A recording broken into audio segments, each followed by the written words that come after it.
La problématique de la Nouvelle-Aquitaine me semble être, comme beaucoup de régions, une forte métropolisation, une attractivité du littoral et une déprise de l'intérieur.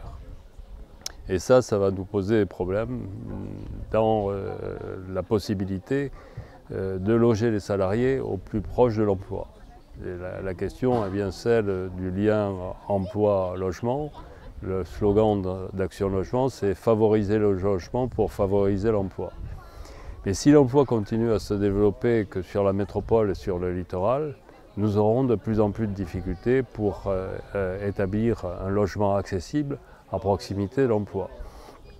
Cette réflexion-là, nous l'avons dans le groupe avec notamment Action Cœur de Ville, qui va essayer de répartir le développement sur l'ensemble du territoire. Mais il va falloir aussi que le développement économique se répartisse un peu mieux. Et là, je trouve qu'on est un peu démunis collectivement. Et c'est pourquoi la convention de cet automne pour Action Logement Nouvelle-Aquitaine aura ce thème-là, métropolisation et territoire. Comment répartir le développement économique pour offrir un logement à proximité de l'emploi et non pas que continuer à développer la métropole qui serait la tendance naturelle.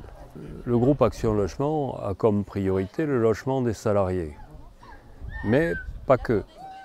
Donc il a eu aussi une forte intervention, peut-être moins connue, mais tout à fait importante, sur le logement des jeunes, et notamment tout ce qui est apprenti ou étudiants en alternance, mais plus globalement étudiants. Et il n'y a pas que le Crous qui loge les étudiants, il y a aussi les sociétés d'HLM et parmi ces sociétés d'HLM, les filiales d'Action Logement. Mais aussi, nous avons un produit qui est peut-être méconnu, qui est Visal, où nous garantissons tous les jeunes.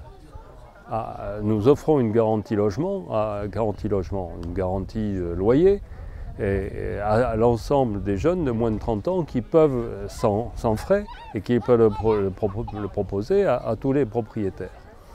Et puis nous avons une politique aussi pour les personnes âgées, avec une aide au logement plus inclusif, avec une aide à la rénovation des logements, avec une forte aide à l'ensemble ou à un certain nombre d'établissements pour personnes âgées dépendantes.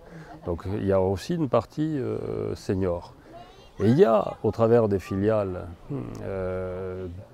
puisque nous représentons 1 million de logements, nous représentons le tiers de la production de logements sociaux en France, nous avons aussi une forte collaboration avec l'ensemble des associations. Et là, je le dis, nous sommes preneurs d'approfondir, de diversifier cette collaboration avec l'ensemble des associations en charge des plus démunis. Alors peut-être pas toutes, il y avait une API, encore que nous avons des logements mis à disposition de ces associations et il faut accroître ce nombre de logements, il faut accroître la coopération, mais elle est possible entre nous et les associations en charge des personnes en situation de handicap, en situation de mal logement, et c'est tout à fait possible. Ce n'est pas directement la cible d'Action Logement, mais c'est les possibilités de ces filiales.